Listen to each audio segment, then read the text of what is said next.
All right, let's jump right into this. Close your eyes for just a second. Well, actually, no, keep them open, because the concepts we're tackling today absolutely demand your full attention. We are going on a pretty tragic psychological descent in this explainer. Think of it like stepping onto a stage that reflects the darkest, most theatrical corners of the human mind, and we're being guided by a figure entirely cloaked in this heavy, Mephistophelian shadow. It's an exploration of an entity the source text calls the Dark Hermes, the grand architect of an inescapable alchemical void. Okay, let's really dive into this. I am the path that leads neither home nor away. I mean, that sends a chill right down your spine, doesn't it? This single sentence perfectly captures the intensely obfuscating nature of our subject. You see, this isn't a guide who helps you find yourself. Not at all.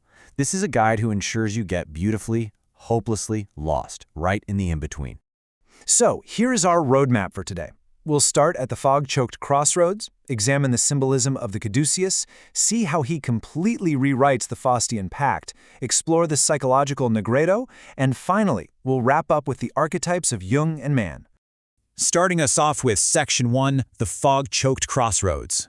Our text places the traveler at the edge of this incredibly dark, gothic crossroad, a place completely choked with fog, where the air itself literally tastes of copper and old lies. And out from this mist steps our figure, the shadowed twin.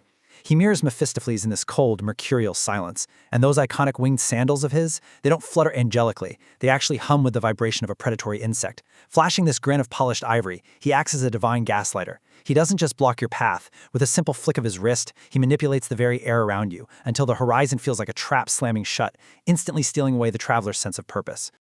Moving right along to Section 2, symbolism of the caduceus. Now, what's really interesting about this is how it flips the script. Traditionally, we know the caduceus as a symbol of healing and balance, but here, it is explicitly a scepter of pure control. The twin serpents are not harmonized at all. They actively weaponize confusion. They're whispering completely conflicting directions right into the traveler's ears, purposefully blurring the boundary between savior and captor, until, and the text is very clear on this, the traveler actually forgets his own name. And the source details the exact sequential mechanics of how this intellectual fog immobilizes the victim. First, the caduceus glows with a sickly, hypnotic light. That light actively paralyzes the traveler's will to resist. Then, it sinks deeper, physically slowing the traveler's very pulse, until finally, step 4, his legs turn to literal lead. So his speed is just this blur of motion that cruelly mocks human effort. The traveler is pushing forward with everything he has, but going absolutely nowhere. Which brings us to Section 3, rewriting the Faustian Pact. And this brilliantly illustrates the contrast with what we normally expect. Classic Faustian traps are incredibly rigid, right? They demand your gold or your literal soul, binding you with strict legalistic contracts. But the Dark Hermes, he stands as the master of the obfuscated promise. He doesn't want your gold. As the Prince of Thieves, he vastly prefers to quietly pocket his victim's sanity instead. It's a theft of the mind that completely bypasses the traditional contract. And then he mocks his captive with this line, "The truth is a locked door, and I am the one who has swallowed the key." Just imagine a captor speaking to you in clever, double-edged riddles that feel like swallowing glass shards. That is the ultimate act of gaslighting. He isn't just hiding the truth from you. He is gleefully parading the absolute impossibility of your escape right in front of your face. Let's move into Section 4, the psychological Nigredo. So the crucial point here is understanding the Nigredo. In psychological alchemy, it is the blackness and the ego rot that strictly precedes the birth of any new light. It's not just a passive, empty void. It is an active, deeply painful rotting away of the self. The ego has to decay completely for the alchemical shadow to rise. Let's walk through this dark timeline together. In Phase 1, Hermes dances within the traveler's deepest wounds as a foolish fire, seducing the ego. Phase 2 sees the literal poisoning of the traveler's old self.